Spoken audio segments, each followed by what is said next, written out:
సంవత్సరాల తరబడి ఎన్ని మందులు వాడినా మీ మోకాల నొప్పులు తగ్గట్లేదా? ప్రాణ పెయిన్ క్లినిక్ లో అత్యాధునిక చికిత్స. మహిళలకు తోటి మహిళలే శత్రువులుగా మారుతున్నారు. అందుకు నిదర్శనమే గుడ్లవల్లేరు ఇంజనీరింగ్ కాలేజ్ లో రహస్య కెమెరాల ఘటన. తనలాంటి ఆడపిల్ల వీడియోలతో డబ్బులను సంపాదించడానికి పూనుకోవడం నిజంగా దురదృష్టకరం, దుర్మార్గం. తన స్నేహితుడి ఆదేశాలతో ఆ విద్యార్థిని సిగ్గుమాలిన చర్యకు పాల్పడిందనే ఆరోపణలు ఇప్పుడు ప్రతి ఒక్కరి తల్లిదండ్రుల్లో ఆందోళనకు గురి చేస్తున్నాయి. తన తోటి విద్యార్థులు, స్నేహితులు అనే ఆలోచన లేకుండా 2 ఏళ్ల నుంచి సుమారు 350 వీడియోలు తీశారని విద్యార్థులు ఆరోపిస్తున్నారు. అయితే అలా తీసిన వీడియోలు ఎవరికి చేరాయి, ఏం చేస్తున్నారనేది ఇప్పుడు మిస్టరీగా మారింది. తమ వీడియోలు కూడా తీశారేమో అన్న భయం హాస్టల్లో ప్రతి ఒక్క విద్యార్థిని వెంటాడుతోంది. భయంతో వణికిపోతున్నారు, భవిష్యత్తుపై ఆందోళనకు గురవుతున్నారు. అయితే ఆ వీడియోలను అంతర్జాలంలో విక్రయించారనే ఆరోపణలు మరింత కలవరపరుస్తున్నాయి. ఒక్కో వీడియోను 100 రూపాయలకు విక్రయిస్తున్నారనే వార్త అటు తల్లిదండ్రుల్లో కూడా గుబులు రేపుతోంది.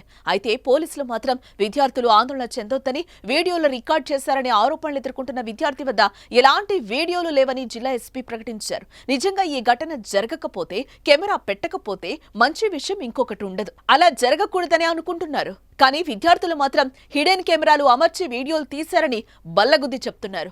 వారం క్రితమే బయటకొచ్చిందని కాలేజ్ యాజమాన్యం మాత్రం పట్టించుకోవడం లేదని ఆరోపిస్తున్నారు. వర్షాన్ని లెక్క చేయకుండా ఆందోళన చేస్తున్నారు.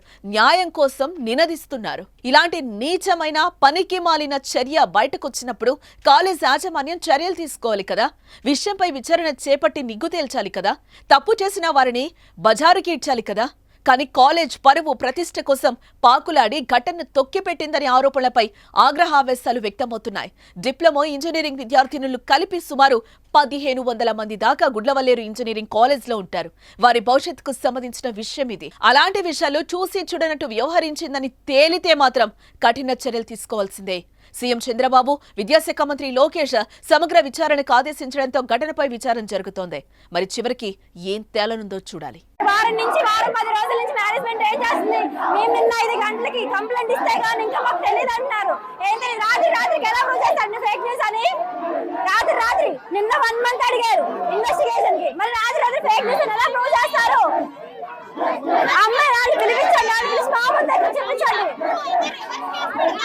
మమ్మల్ని కేసు తప్పంటే మా మీద రివర్స్ కేసు పెడతారండి. ఎలా పెడతారు మా మీద కేసు? మేమేం చేసాం, మా మీద పెడతారు.